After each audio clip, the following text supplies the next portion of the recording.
I would like to sit here and say I typed out a paper like Katie did. I would like to say this speech is not alcohol-induced. However, I can't claim that. What I did today was I actually sat back and kind of observed, just what was going on in the party bus during the reception, or during the, what's it called? Ceremony. During the actual ceremony.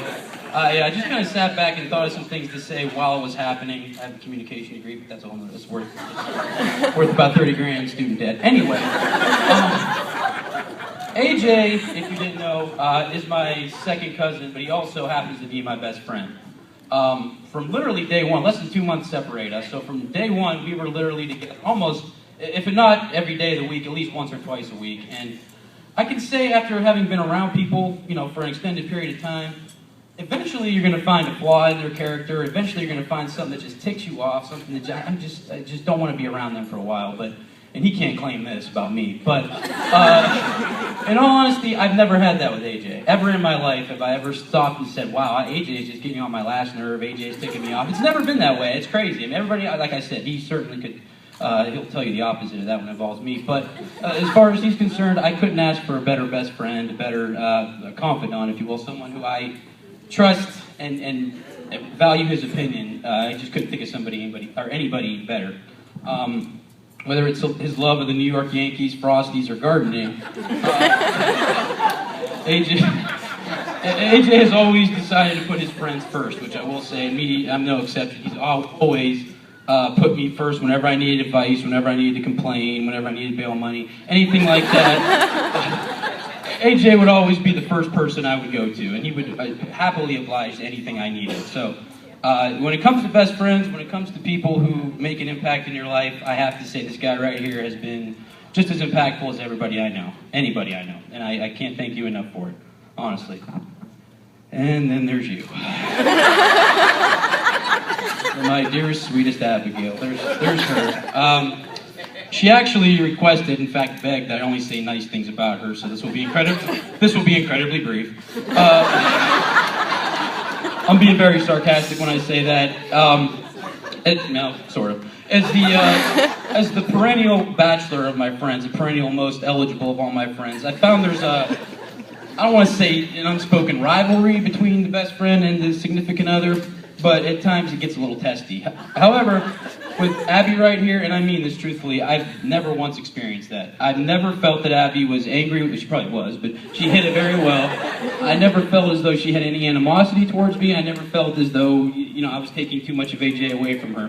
She's always been just awesome as far as from girlfriend to fiance and now wife. She has always just been awesome. She's the kind that when she sees a 210-pound man passed out on her couch, scantily clad, instead of calling the cops, she offers me the guest room. After I put some pants on. And she's the kind, when AJ and I come stumbling in at 4 o'clock in the morning on a work night, instead of screaming at him and telling me to get out and never come back, she actually insists that I stay, and then takes me to work the next day.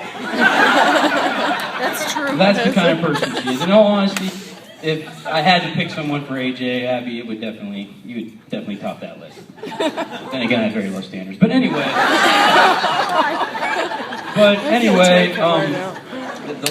in closing, I know you're supposed to have a funny story. I know you're supposed to come up with something. Unfortunately, I have 28 years worth of material for AJ and I. Unfortunately, not a lot of it is appropriate for a family function or with his wife right here.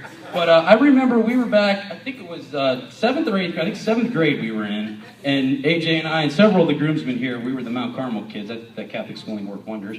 But we were the Catholic school kids, and I remember we were hosting a dance for the whole 7th and 8th grade of Niles. Abby was the public school girl, the Edison girl. And keep in mind, when you're in Catholic school, you're around the same 20 people for 9 years. Okay, so we've been around the same 8 girls for 9 years.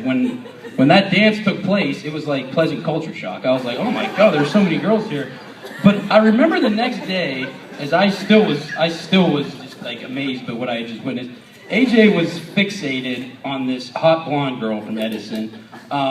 He kept talking about her. I just remember it always stuck with me because I'm, as any 7th grader would be like, wow, that's I can't believe how many girls we just saw. However, he was fixated on this one. And here we are 15 years later.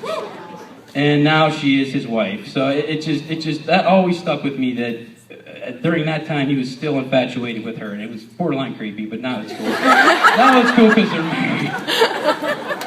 So, and I just want to also say to the Day family, it's been great getting to know all of you. Abby obviously is awesome. Katie's been great throughout this whole thing. Your parents, Mr. and Mrs. Day. Could have done without meeting your brother-in-law, but we'll take the good with the bad. So, I didn't even bring a drink up here. If you could you hand me that? Could you hand me that for somebody? Yeah, as you can see, I'm well prepared. Just real quickly before I shut up and we get to partying, for one, I speak for everybody at this table, and I'm sure everybody out there when I say thank you for allowing us to be a part of your big day. You guys have obviously made a huge impact on all of us, and I thank you for being a big part of your big day. Secondly, I just hope that you guys have a life full of happiness. I hope your kids obviously inherit the traits that you two have that make you so special to all of us. And don't ask me to babysit. Not that I'd love to do it, but there are several people here way more capable than I am. So just enjoy that. And finally, obviously, again, thank you so much for being who you are and for having just a great party plan. This has been awesome. This whole experience has been great, and I hope your life together is just as good, honestly. So please raise your glass as we go say to AJ and Abby, salute. Salute. Thank you very much. Love you guys. How about this guy, ladies and gentlemen?